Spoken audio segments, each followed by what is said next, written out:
Good morning, my dear students. I am Dr. Deepak More, Assistant Professor, Department of English, Sanjani Mahavidyalaya Chapoli.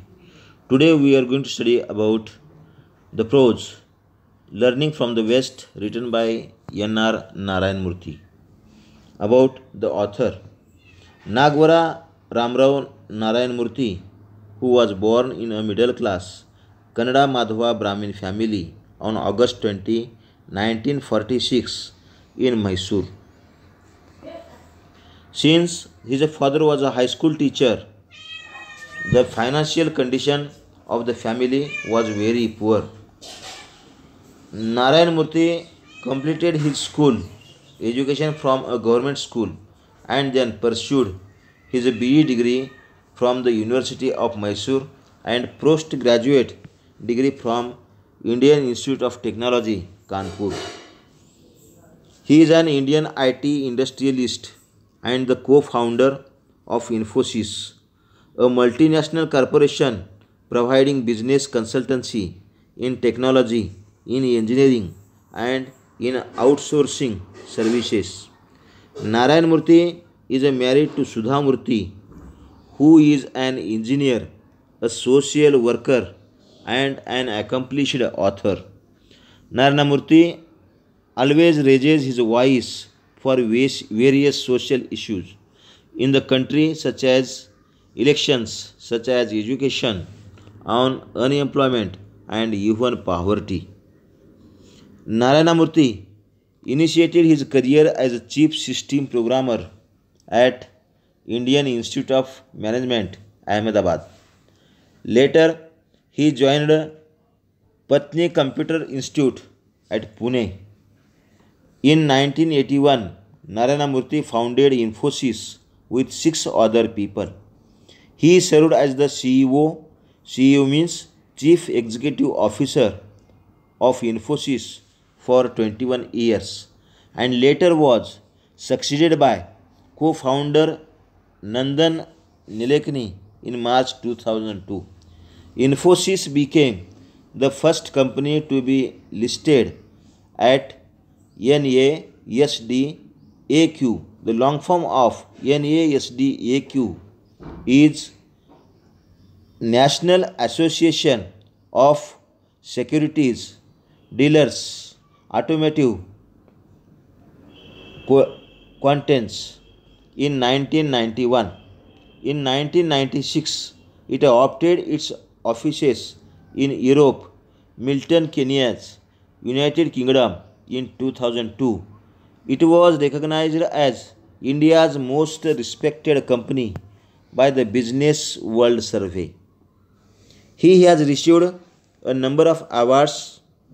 The Asia Week magazine recognized him amongst the 50 top most powerful men in the year 2000. He was honored with the Padma Shri Award by the President of India.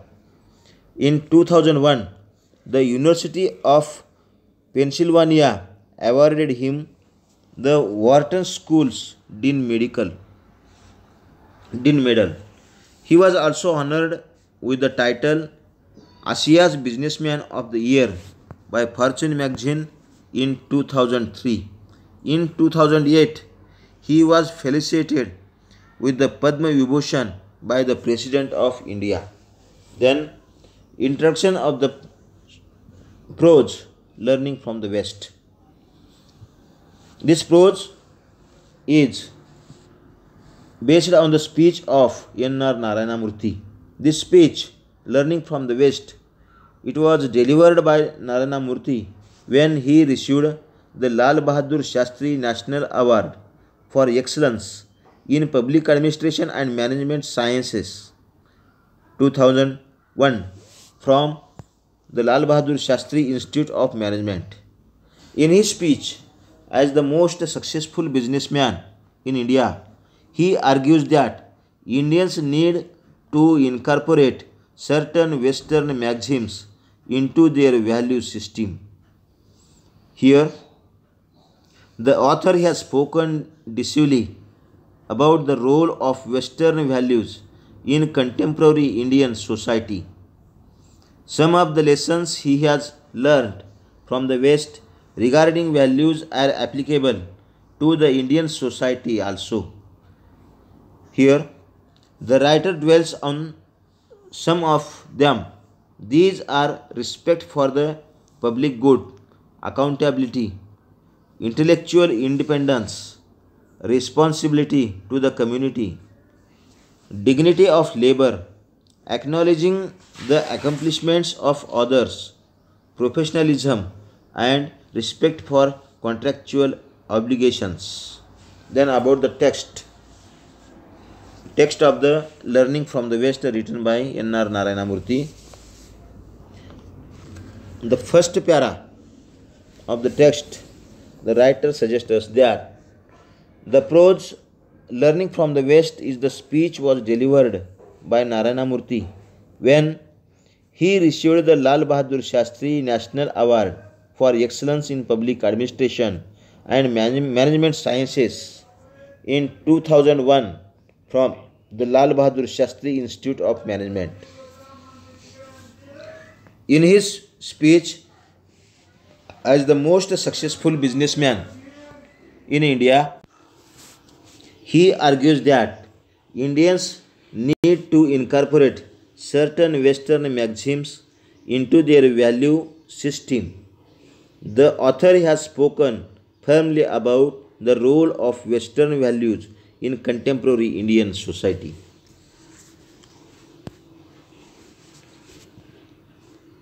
Then the speech entitled Learning from the West was delivered by Narayana Murthy to pursue the importance of Western values in the contemporary Indian society.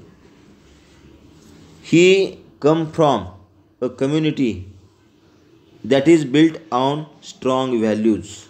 An organization is representative of society, and some of the lessons that he had learned from the West regarding values are applicable to the Indians. Indian culture has deep-rooted family values. Parents make many sacrifices for their children, and their children consider it as their duty to take care of aged parents. Marriage is held to be a sacred union with husband and wife bonded for life. Unfortunately, our attitude towards the community is very different from our attitude towards the family. In a joint family, the members of a family work for the welfare of the entire family. Although the people keep their homes spotless, but they did not think when they throw garbage on the road. On the other hand, in the West, parkings are free of garbages and the streets are clean. The writer regrets that this familial attitude is not reflected in the attitude towards community. Indians are uninterested about the community matters. When there was a serious problem about community, they behave as like it was someone else's responsibility. According to the writer, the Indians were ruled by the foreigners for over 1,000 years and came to believe that solving public problems was the responsibility of a foreign ruler, not ours. The question was raised about it. Thus, Indians have lost the will to solve their problems. But in the West, individuals understand that they have to be responsible to their community. They care for their society and their sacrifice for it. Then, in the another para of the prose, the writer tells us that the writer shows the fundamental difference between the Westerns and Indians. According to him, the Western people have better and caring attitude towards their society. But Indians have not caring attitude towards society, and thus the quality of public life suffers. So, it is necessary for Indians to care for public good. The writer says in his speech that Indians are apathetic about community matters. When they see serious problems around us, they behave as if they are someone else's responsibility. He gives the example that in India there is a big problem of drought, but no one ready to work on the problem or solve it. He says that more than 40 years ago, irrigation expert Dr. K. L. Rao suggested a solution on that problem by creating water grid connecting the rivers with North and South India. But nothing has been done about this. The another problem of the power shortage in Bangalore. It was decided in 1983 to build a thermal power plant to meet Bangalore's power requirement, but unfortunately it was not started. Narayana Murthy says that he has to constant foreign travel required in the software industry, so he suggested a 240-page passport to the government so that frequent visits to the passport office are avoided. But yet he did not get a reply from the government regarding this. Then the writer says that another attribute of progressive society is respect for others who have more and learn from them. He thought that if we want to progress, we must listen to and learn from people who have performed better than us. The another attribute was must learn from the West is accountability. In West, one is held responsible for what one does irrespective of his position. However, in India, the important people are not answerable to anyone. Besides, dignity of labor is the central value of the Western system. In India, the writer has seen many engineers fresh from college who only do cutting edge work and do not make any effort that is of relevance to the business and the company.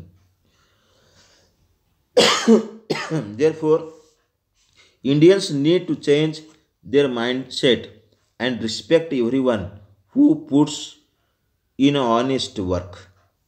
Then, in another para of the prose, the writer suggests us that Indians must learn professionalism. In the West, people do not let personal relations interfere with their professional dealings. We see lack of punctuality within Indians. They do not respect the other person's time. Indian standard time always runs late and deadlines are typically not met. We have also learned from West the intellectual independence. Western parents, from the time their children are very young, teach them to think for themselves. Therefore, these children grow up as strong and confident adults. However, in India, Indians suffer from feudal thinking.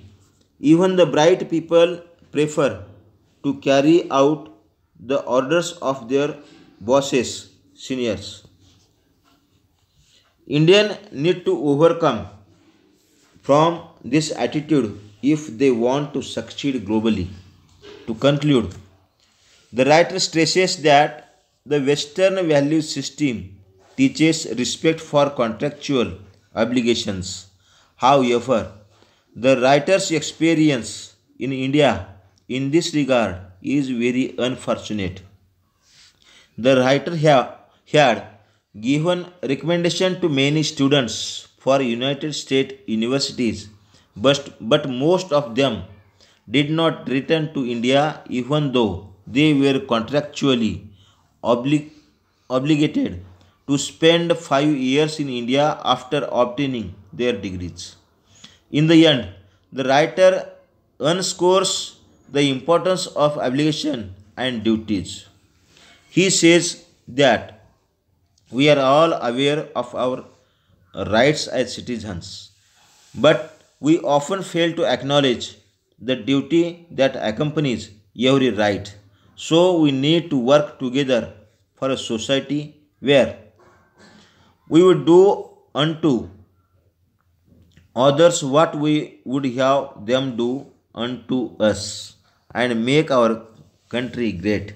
In this way, the writer N.R. Narayanamurthy spoke decisively about the role of Western values in contemporary Indian society. Thank you.